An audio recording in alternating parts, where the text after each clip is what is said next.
Good evening. A public meeting will be held tonight about plans to house asylum seekers at an RAF station in Lincolnshire.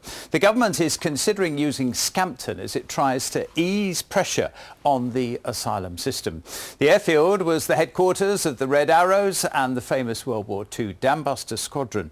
Over the weekend, a group of world-renowned historians wrote to the government opposing plans due to the historic significance of the base. Dan Snow is one of them. I'll be talking to him in just a moment, but first Jake Zuckerman has this report. From the Dambusters to the Red Arrows, Scampton has been the home of some of the RAF's most famous squadrons. Scampton is an incredibly historic airfield, one of the most historic airfields still around in the country. It's got heritage that goes all the way back to the First World War. When the Royal Flying Corps was there. It's part of the big RAF expansion scheme in the 1930s. Got many, many original buildings from the officers' mess, sergeants' mess, through to 4 Grade 2 listed hangars. So could these disused buildings soon be the home for up to 1,500 asylum seekers? That question has been on the minds of local people ever since the government confirmed the site was one of those under consideration. Everybody is concerned. Really needs to know confirmation about what we can expect to be happening. To make the single person accommodation up there habitable again, it's going to take a long time and a lot of money. I've worked with refugees from Syria and I know that they need support, but at the same time obviously there's difficulties in a very small community with a large number of possibly young men. Scampton Parish Council is expecting a large crowd at its meeting this evening. We were envisaging 200 to 250 people. I think it might be considerably more than that now, and people are going to have to be very patient. We can't take everybody into the building. In the House of Commons today, there was this warning for the Home Secretary, Suella Braverman. If she goes ahead with her plan for 1,500 migrants being placed there, this will scupper the long-term retention of the runway and the £300 million worth investment by Scampton Holdings. Minister. Well, I had a helpful and constructive meeting with the Right Honourable Gentleman, his constituents. No decision has been made with respect to RAF Scampton. Meanwhile, a group of eminent historians have written to Suella Braverman, urging her to rule out Scampton as a potential holding site. Well, Jake is still at Scampton. Let's have a word with him. What can we expect at this meeting tonight? Well, I think it's fair to say this is going to be a well-attended meeting. There are already people arriving nearly an hour before it's due to start, and organisers say they'll do their best to make sure everyone can hear what's going on. And there are going to be representatives from Lincolnshire County Council and West Lindsey District Council to fill in local residents on what information they have, although at this stage it seems there's little concrete information about any potential government plans. So in reality, what this meeting is likely to be about is an opportunity for the local community to have their voices heard and to work on a unified approach to influence government policy. The local parish council says this is not going to be a political meeting. They just want the government to make the best decision for the future of Scampton and for the future of the people who live here. Peter. Jake, thanks very much indeed. Jake Zuckerman reporting a large number of people are expected at that meeting tonight. Any developments from the meeting, of course, we'll let you know on the programme. Well, the historian Dan Snow is one of those who've signed a letter to the government, and he's joining us now. Dan, good evening to you.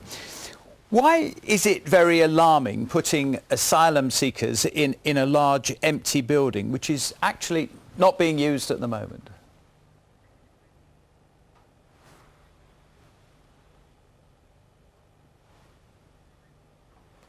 There you go, classic middle-aged man mute situation there. I think that's not quite simple as that. As I understand it, that there's the talk of kind of redeveloping the site in a far more aggressive and impactful way than just simply letting people camp out in an empty building. Of course, that's a very different proposition. What I think we're really worried about is the fact that it's not just any old airfield. This is an airfield that is at the absolute heart of the story of Britain in the 20th century. It was that airfield from which the first raid left at the beginning of the Second World War. It's, of course, the Dambusters airfield, quite important Cold War history. So, there's been a big debate about the future of Scampton. We've already lost, as I understand it, the amazing office space used by the officers of the commanding officer, for example, of the Dambusters squadron. So it's just the kind of, I always get really worried about heritage properties, places which I think we can develop into be extraordinary national treasures and huge advantages to the region. Isn't using Scampton better than using hotels in a resort like Skegness as the summer season approaches? I mean, these people have got to go somewhere, haven't they? Yeah, I suppose I'm not very helpful on one level, because I'm here to saying, look, from a history point of view, we're really worried about the use of Scampton and other places for all sorts of reasons. Digging up the runway, for example, would be is a huge moment there. It's just that if you treat you've got to treat heritage properties. I think we have to treat heritage properties as hugely important in our national story, not just because what they represent, the past, the memory, but also what they can offer going forward. Like this is the centre of a really exciting potential plan to kind of try and save Scampton and bring innovation and bring aviation and aeronautical engineering to the area. And so I guess we're nervous that what the government are going to do is, if this is a kind of slippery slope to just going, well, we're going to house people here and then we're going to just smash it all down, because now, of course, it's unusable, and I think we're sounding the alarm, I guess. Okay, well, a lot of people in the Scampton area would totally agree with everything that you've said there. In the letter which I've got here, it does say there are other options. Where would you like to see the asylum seekers go then? What are these options? Well, as somebody who is not an expert on where to house people across the UK, if I knew that, I'd be in politics. I don't know, unfortunately. As I understand it, there are other options. There are, there's the places where people are at the moment. There are the hotels. I know that's not a popular option, but it strikes me that if that accommodation is available, that's where people are now. I don't see why we're suddenly having to surge people into this one particular building of the entire kingdom that we're lucky enough to live in. And there are, of course, if we're talking about empty buildings, there are many other brownfield sites right across the UK. So I feel it's not for historians to be put on the spot and say, well, where exactly do you want to put them instead? I think it's for us to say, proceed really, really cautiously when we're talking about a national treasure. Well, apologies for the question then.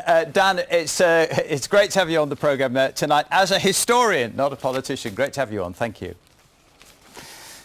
Now, like your views on this one, it'd be good to get your comments on. This is the former RAF site at Scampton, the right place to house asylum seekers. If not there, then where? We've heard about protests, of course, in Cottingham and Skegness about the use of student accommodations and hotels. Let me know what you think. Is Scampton better than using hotels? Do you agree that with Scampton? If not, why not? And where would you suggest that the asylum seekers are housed? And there is that meeting tonight. The email address is there, looknorth@bbc.co.uk. Text number 81333, start the text with the word Look North, or follow me on Twitter and tweet now. We'll have some later in the programme, and of course tomorrow night, and tomorrow we'll let you know what happens. Joining me now live is the Gainsborough MP, Sir Edward Leigh. RAF Scampton is in his constituency. Sir Edward, good evening to you. Good evening. Do you think there is a plan to house migrants at Scampton? Have you been able to find out for sure a definite answer on this? We haven't been given the official notification, but I know that civil servants are working on it. So we have to assume this story is true. Do you know if the council have been told anything? They have not been told anything officially, so the policy has not been decided, but I've just lobbied the Home Secretary personally in the lobby as we're voting, and I asked her that question this morning, and they are looking at it, and I object very strongly. We've worked flat out for 2 years to get £300 million worth investment, but the Home Secretary said to me that if the migrants come there, it will be, in her words, strictly temporary, and she will work with the council and the company to ensure it does not stop the deal. In other words, the new heritage centre. Isn't it embarrassing that the government, knowing you've been working on the future of the site, we even mentioned it last night, that you didn't know about this? I mean, you must be annoyed. I'm extremely annoyed that I only found out about this a couple of weeks ago because of a tip-off, frankly a leak. I'm very annoyed I've had no official notification, but I'm not going to stand on my personal pride. All I care about is ensuring for the first time ever that we get a really good deal for an ex-RAF base. It doesn't just go to rack and ruin. And what we're talking about here, the home of the Dambusters, the Red Arrows, is really exciting. And anything the government does to put migrants there temporarily must stop the wonderful deal for North Lincolnshire. But the thing, yeah, I accept your deal, but the thing is that the migrants have to go somewhere, and maybe better than being in hotels. Well, of course, that's what will be said, and everywhere that the Home Secretary tries to put migrants, local MPs object. But I said I represent 600 square miles, you know, put them anywhere, but please don't stop the deal we've been working on, because it's going to create so many jobs. It's such a wonderful opportunity. So I'm not a NIMBY, you know, put them somewhere else, but don't stop this deal. Okay, don't stop the deal. Final question, what is temporary in your vocabulary? Are we talking weeks, are we talking months, are we talking years? Absolutely no more than 2 years. Of course, Scampton Holdings, which is now the preferred bidder, will have to get the deal up and running. They've got to get all the planning permission. So maybe not much will happen in a few months. So it is strictly temporary. Sir Edward Leigh, good to talk to you tonight. Thank you very much indeed.